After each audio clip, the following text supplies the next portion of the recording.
So this is day 13 of the war. And before we get into the fine print of what is happening at this moment in the Gaza Strip, let's actually take a look as to what is happening on the ground there. Now remember, it's been 11 days since the Israeli Defense Minister Yoav Gallant imposed a crippling siege on the Gaza Strip.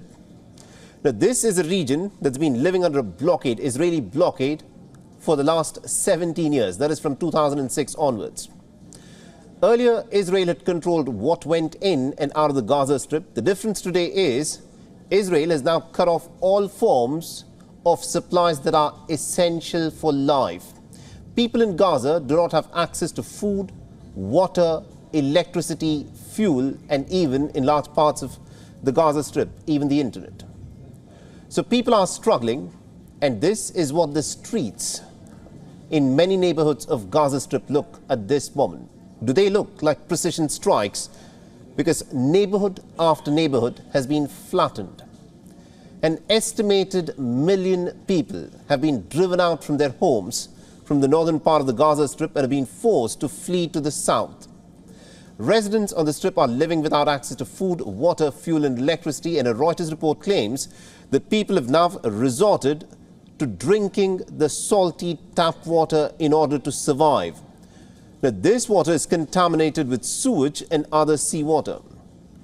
Now, some hospitals have already run out of supplies and others are having to choose their patients for treatment, and there are a number of hospitals that have even been bombed by the Israelis as a part of their air raid campaigns. Now, out of the many crossings, remember, there is only one that the people from Palestine are hoping for some hope.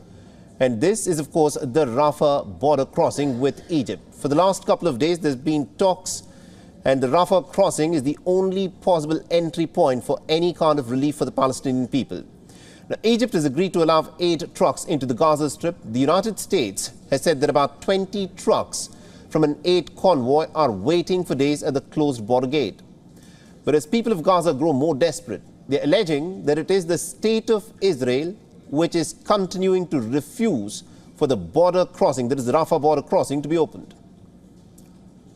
We also recognise that the Palestinian people are victims of Hamas too.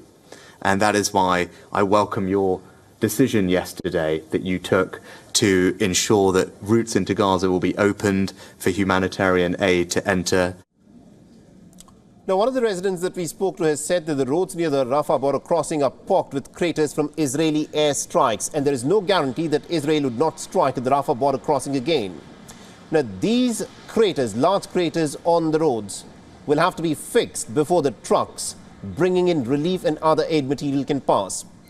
Now, the American president spoke about aid reaching Gaza sometime by Friday, but even this timeline looks extremely tenuous.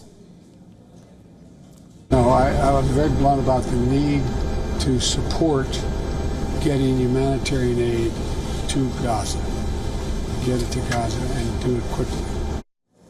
Now, if, and it's a pretty big if, even if the first batch of the trucks reach Gaza, the United Nations has raised an important question. How effective will the initial delivery prove to be for the Gazans? Now, there is a humanitarian catastrophe that is playing out at the moment, where people have been robbed of their basic amenities.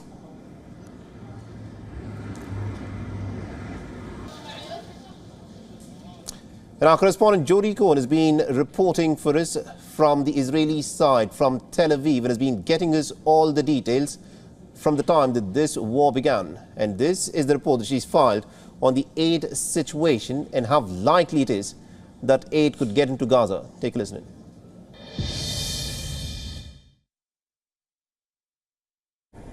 Israel's wartime security cabinet has agreed to enable humanitarian aid from Egypt into southern Gaza.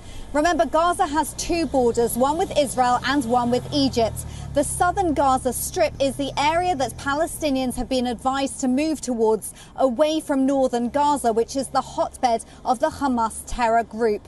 Now, food, water and medicine will be allowed to enter as long as the supplies do not reach Hamas.